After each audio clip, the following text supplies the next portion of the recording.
Nous abordons donc le volet politique et société de cet entretien et nous recevons pour cela Mathieu Somda de Radio Burkina et Colette Kombari de la télévision Impact TV.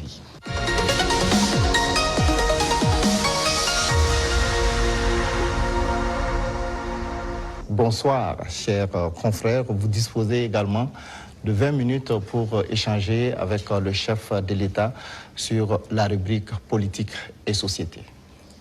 Excellence, Monsieur le Président, 30 septembre 2022, 30 septembre 2025, bientôt 3 ans de gestion du pouvoir d'État. Quel bilan d'étape faites-vous en termes de mise en œuvre de votre vision et de votre orientation politique à travers la révolution progressiste et populaire? Il faut dire que nous avons pris le pays sur le volet sécuritaire avec une situation, mais aussi sur le volet économique, politique avec une autre situation. Retenez qu'il y avait beaucoup de réformes à faire. Tellement de réformes qu'on ne pouvait pas les énumérer en un coup. Et donc, nous avions une idéologie que nous avons commencé à mettre en œuvre, la révolution, jusqu'en avril dernier où on l'a proclamée officiellement. Et qui dit révolution, il s'agit de révolutionner tous les domaines de notre vie. Parce qu'on ne peut pas continuer à faire la même chose qui se passait et espérer avoir un autre résultat. Si nous étions dans la continuité, je pense que c'est mieux qu'on laissait les politiciens continuer leurs choses, mais nous avons voulu rompre. Et la rupture nécessite beaucoup d'engagement. Dieu merci, le peuple a compris, les gens ont compris qu'il fallait rompre. Que ce soit en termes de comportement, de pratique, que ce soit en termes de gouvernance, que ce soit en termes d'économie, de commerce et tout ce qui va avec. Et tous les jours, je peux vous dire qu'on continue de découvrir. Parce que le système qui était en place, moi j'aime caricaturer pour dire que c'est comme un gros nœud que nous avons trouvé. Quand vous défaites un autre apparaît. Quand vous défaites un autre apparaît. Donc il y avait beaucoup de maux dans notre société que nous sommes actuellement en train de résoudre. Et Dieu merci, je peux dire que plusieurs choses ont été lancées. Et le bilan, pour moi en tout cas, c'est satisfaisant, même si je pense qu'on peut faire encore plus d'efforts. Voilà. Et si vous souhaitez, domaine par domaine, vous pourrez me poser des questions, parce qu'il y a beaucoup de choses qui ont été entamées.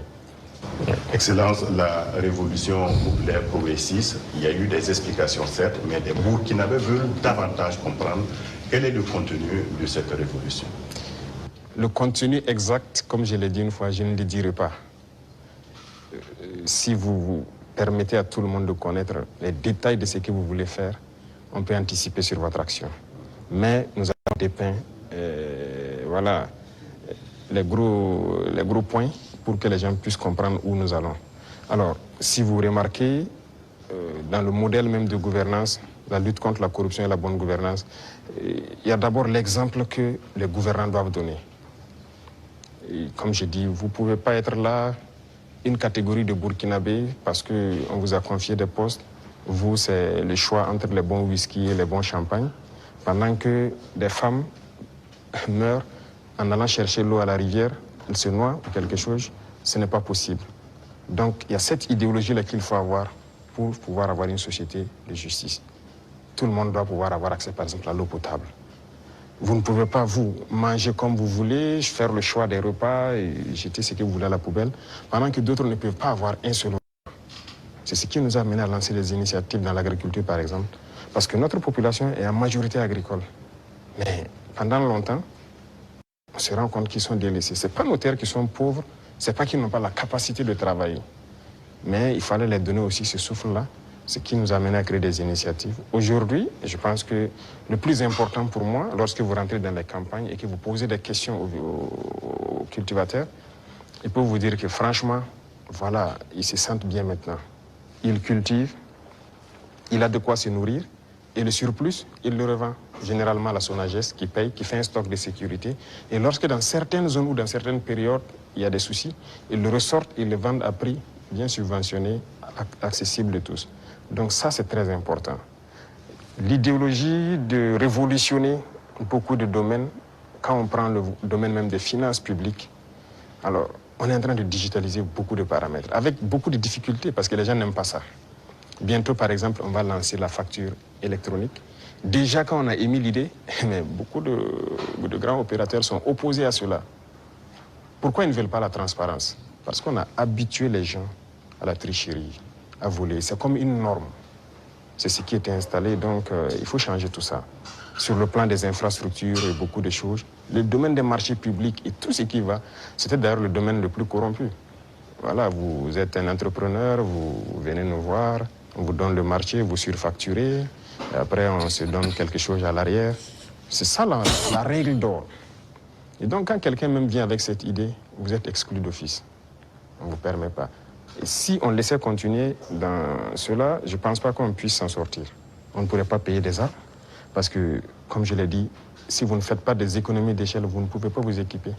Vous ne trouverez pas une seule banque dans le monde où vous partirez prendre un prêt pour payer des armes.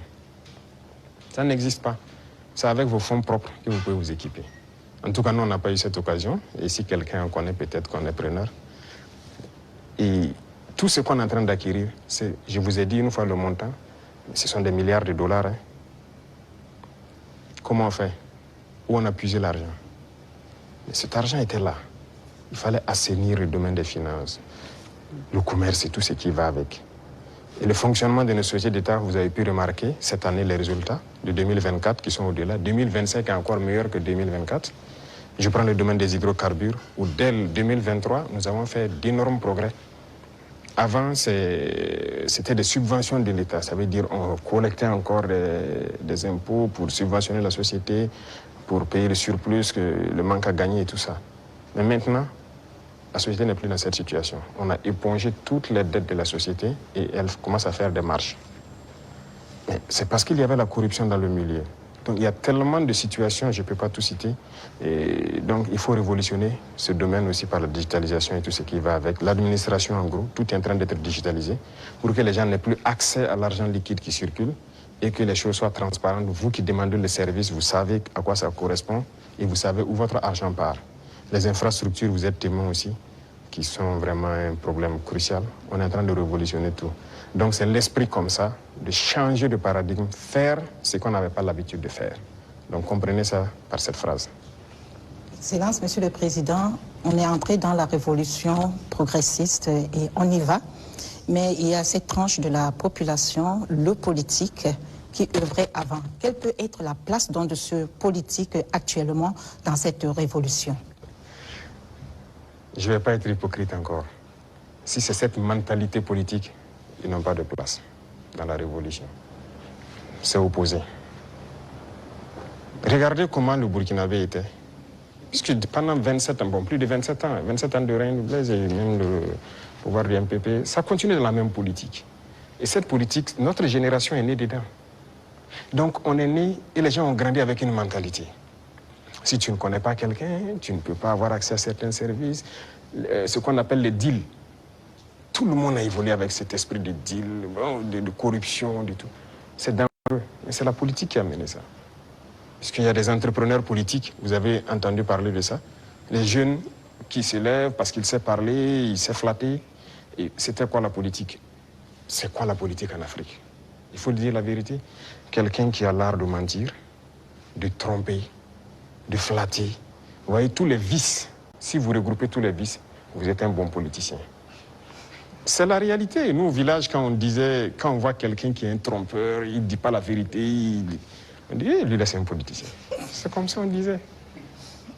Donc, il faut que cette mentalité change. Beaucoup ont changé. Beaucoup ont compris, ont changé et marchent avec nous.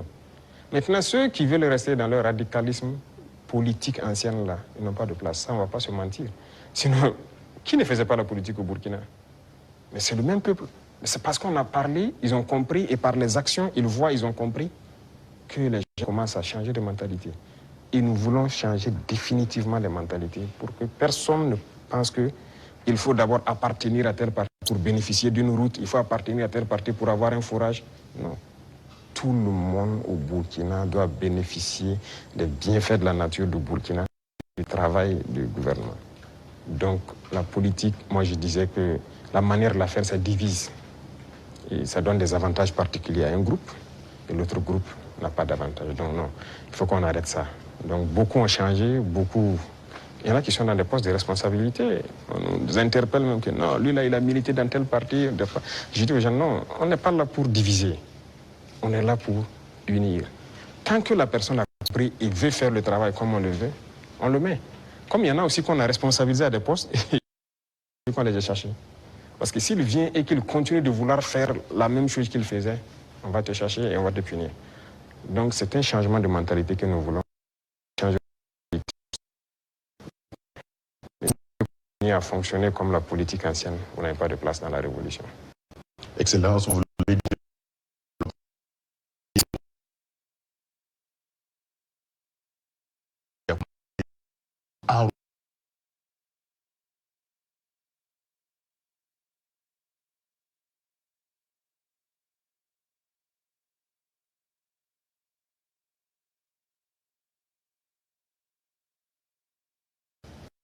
Commencer, les jeunes, c'est bien, mais c'est même pas eux notre cible, ce sont les plus petits, c'est eux notre cible. Après la mort de Sankara, vous avez suivi, on a cherché tous les foyers des garderies. Certains même sont décédés, malheureusement, mais les garderies se sont fermées. Le privé débrouille, ouvre quelques maternelles et tout. Et bon, l'école est devenue autre chose. Vous savez, si vous voulez une société qui va être combative et compétitive, mais sur les enfants. Aujourd'hui, moi, je suis le ministère pour que le ministère de l'enseignement de base prenne en compte ce volet. Vous voyez, on a lancé dans le concours normaux beaucoup de recrutement pour l'encadrement de la petite enfance, mais on vient de lancer encore de manière exceptionnelle ceux qui ont déjà été formés, qu'on veut recruter pour que cette année, on commence un certain programme. C'est eux la cible et on va y arriver. Nous avons un programme pour que on puisse commencer une certaine éducation patriotique, civique au niveau des plus petits. Et une fois que c'est ancré là-bas, nous avons de bons citoyens demain. La jeunesse aussi, on le fait avec. Les bacheliers, on les a fait rentrer en immersion. Ils avaient peur au début, mais je pense qu'ils ont compris beaucoup de choses. Ils doivent être plus solidaires. Ils doivent comprendre le Burkina, parce que quelqu'un qui est né, excusez-moi, 2000 ici,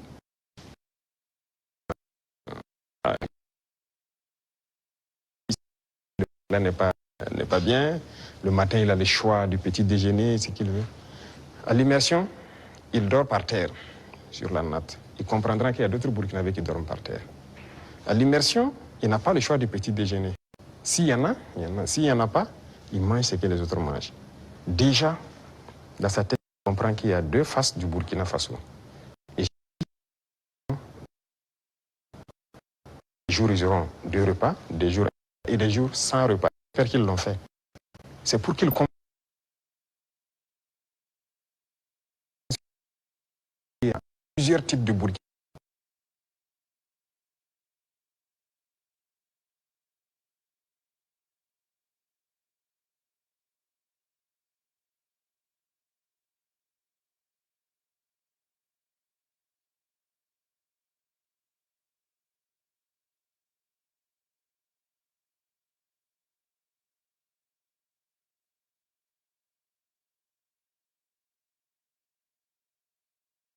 Mais les prochaines échéances, j'espère qu'on ira à 45 jours.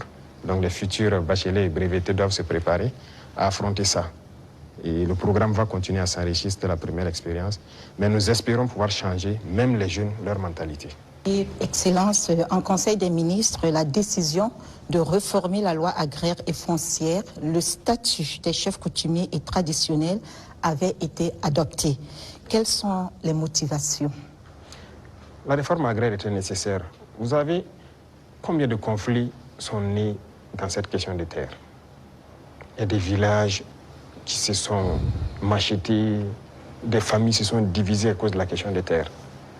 Il faut que l'État prenne ses responsabilités. Mais si vous hésitez, parce que vous avez peur de déclarer ça, que des gens vont se sentir frustrés ou pas, c'est pourquoi la révolution est la bienvenue. Il faut décider à un moment donné d'arrêter tout ça.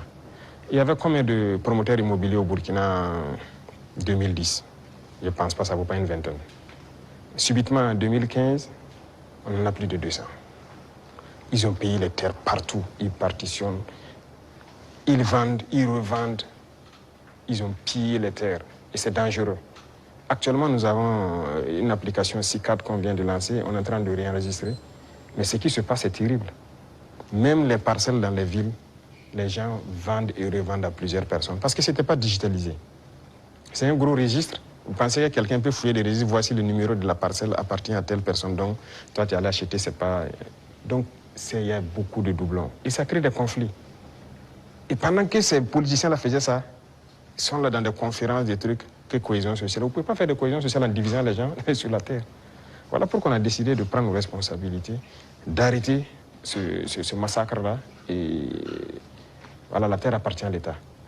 Et désormais, on fera tout pour équilibrer au maximum voilà, la situation et que les gens ne se sentent pas lésés. Pour la chefferie coutumière, c'est pareil. Cette loi est là il y a longtemps. Hein. Il y a très longtemps, selon ce qu'on m'a dit, mais personne ne veut. Mais nous avons décidé de mettre la main à la pâte, regarder, parce que la chefferie coutumière, pour moi, ils doivent être respectés, ils doivent être écoutés, ils doivent être ceux-là qui travaillent pour la cohésion sociale. Quand ils parlent, quand il y a un conflit, il y a une situation conflictuelle, ils doivent parler, pouvoir rassembler et que leur voix doit porter. Donc il y a un certain nombre de privilèges, si je peux dire, qu'on a mis autour, des symboles de la nation qu'on a mis autour, que les gens les respectent. Qu'on le veuille ou pas, on les respecte et qu'eux-mêmes, ils imposent le respect. Parce que dernièrement, les politiciens les avaient détournés. Beaucoup, aujourd'hui, voilà, regrettaient avoir marché aux côtés des politiciens. Il y a des villages où les gens sont divisés, les gens ne respectent plus les chefs. Mais avec cette loi, en tout cas qu'on a amenée à la LT, nous avons essayé d'élaguer beaucoup de choses pour que leur respect dans la société puisse être réinstauré. Et ça, c'est très important. Excellence, la lutte contre le terrorisme affecte notre tissu social avec des soupçons d'exaction communautaire. Le vivre ensemble est menacé par endroits. Comment amener les Burkinabés à renouer avec les valeurs cardinales telles que la solidarité, le civisme et la cohésion sociale? Je pense que ces valeurs sont en train de revenir toutes seules. Au contraire, la guerre a forgé aussi à ce que les gens comprennent beaucoup de choses et les gens commencent plus à s'unir. Vous savez, les inégalités sociales créent plus de problèmes de cohésion sociale que le terrorisme. Il y avait trop d'inégalités sociales. Je disais à certains, je dis, écoutez, vous avez mangé à votre faim. Vous allez vous asseoir comment avec elle qui n'a rien mangé pour parler de cohésion sociale? C'est pas possible. C'est la même situation que je vous ai pris tout de suite. Il faut essayer au maximum de mettre les gens à un certain niveau. Tant qu'il y a la richesse, que ce soit bien réparti. Ça, c'est le premier pas. Les cas d'exaction et tout ce qu'il y a, il faut faire attention. Il y a beaucoup de gens qui ont donné des allégations. C'est dernièrement, quand on a vu le cas à Solenzo, ils ont sorti des images, parlé. On n'a rien dit, on s'est calmé. Quand ils ont fini de chanter, on a montré les civils qu'ils disaient que les forces ont tués ont été transportés jusqu'à Ouagadougou ici, mis en sécurité. Ah, si on les a tués, pourquoi ils sont à Ouagadougou? Comment ils se retrouvent à Ouagadougou? Souvent, c'est fait à dessein. Ils inventent tout ce qu'ils veulent inventer avec leurs ONG, leurs médias et tout. Mais on laisse, quand ils finissent, on montre la vérité. Voilà. Les terroristes ont pris des civils comme boucliers humains, certes, mais les forces ont pu faire la distinction. Et après le combat, ils ont rassemblé les civils à Solenzo. On a dépêché les moyens nécessaires pour les transporter, venir. Et ils ont été présentés devant tout le monde. Ce sont des centaines de civils. Ils ont témoigné. Donc, il faut qu'on fasse attention aux récits de certaines personnes qui veulent juste développer des thèses. Et leur objectif, c'est de nous diviser. Mais nous, on ne doit pas tomber dans ce piège-là. Voilà. Excellence, on a constaté cette année une reprise du dialogue social entre le gouvernement et les syndicats après plusieurs années d'interruption. Quel message donc renvoie votre gouvernement avec ses partenaires sociaux quand on sait que la situation était tendue entre le gouvernement et les syndicats? Comme c'était tendu entre le gouvernement et les journalistes. Il faut que chacun comprenne qu'il faut se battre pour sa patrie. Nous avons fait comprendre aux gens. Vous savez, moi j'ai parlé avec les responsables syndicaux. Je les ai réunis ici, je les ai parlé à un moment donné de notre histoire. Mais j'ai été déçu après. Donc je les ai dit, soit vous êtes burkinabé ou vous n'êtes pas burkinabé. Donc le bras de fer s'est enclenché. Mais après on a décidé de les revoir parce qu'on suppose qu'ils ont compris le message. Et même ça, je ne vais pas mentir, quand ils sont venus, ils ont voulu encore comprendre et sortir certains comportements, les faire comprendre, ça ne marche pas. Le pays est en guerre, il faut tout faire pour le pays. Ce syndicalisme importé là, c'est pas du syndicalisme ça. Il y en a même qui se vantent d'avoir participé à la chute de Sankara. Et c'est eux qui ont tout commencé, ainsi de suite. Vous croyez que c'est bien ça? Les Occidentaux vous manipulent et vous continuez à agir comme eux ils veulent. Ça, c'est pas du syndicalisme. Un syndicaliste se bat pour les intérêts des travailleurs. Mais la plupart des temps, ce que les responsables même veulent, c'est venir manger avec le pouvoir.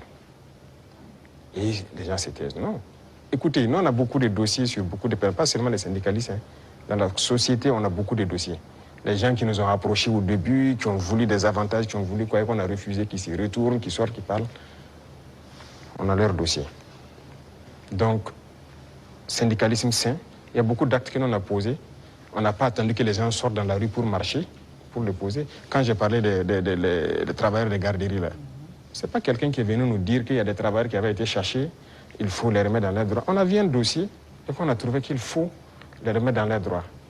On a dit au ministre des Finances, trouve l'argent nécessaire pour régler. Les gens de la mairie, les gens, la brigade verte là, ceux qui travaillent, mais ils avaient combien de mois d'arriérés? C'est pour ces intérêts-là, ces gens-là qui n'ont pas de travail, pour que les gens ne se battaient pas pour ça avant. On n'est pas venu vers nous pour nous dire. Moi, les femmes balaient devant chez moi, c'est un de mes hommes qui est sorti une fois, ils ont dit, ah, ça fait des mois, ainsi de suite, leur travail. Je me suis renseigné, on m'a dit, c'est vrai. J'ai dit de les payer. Il faut rattraper tout ce qu'elles ont raté. Il y en a qui avaient des dizaines de mois d'arriérés de salaire. On a sorti le dossier et on a décidé de rattraper tout ça. Donc, il faut qu'on fasse du syndicalisme sain. S'il y a un problème, qu'on nous approche et qu'on nous explique. Si on peut résoudre, on vous dira on peut le faire. Si on ne peut pas, on vous dit bon, pour l'instant on ne peut pas, mais on pourra le faire dans tant de temps. Mais il y a un problème, on rassemble les médias, on parle comme on veut. Ah, j'espère qu'ils trouveront la solution avec vous. Sinon, si après ça, vous ne venez plus vers nous. Moi, je veux qu'on travaille en africain. Quand il y a un problème dans la maison, on s'assoit, on parle. Et nous, on se doit d'être véridique. Ce qu'on peut faire, on doit dire clairement, on peut faire ça. Ce qu'on ne peut pas faire, on vous dira aussi on ne peut pas. Maintenant, si vous ne voulez pas, chacun fait ce qu'il peut faire. Mais il faut qu'on soit responsable. Il n'y a pas de problème qui ne puisse pas se résoudre. Et comme j'ai dit, toujours agir avec en tête l'intérêt de la patrie. Ça, c'est très important. Donc, on a repris le dialogue comme on reprend avec tout le monde. On n'a pas rompu le dialogue avec qui que ce soit. Tout le monde est la bienvenue.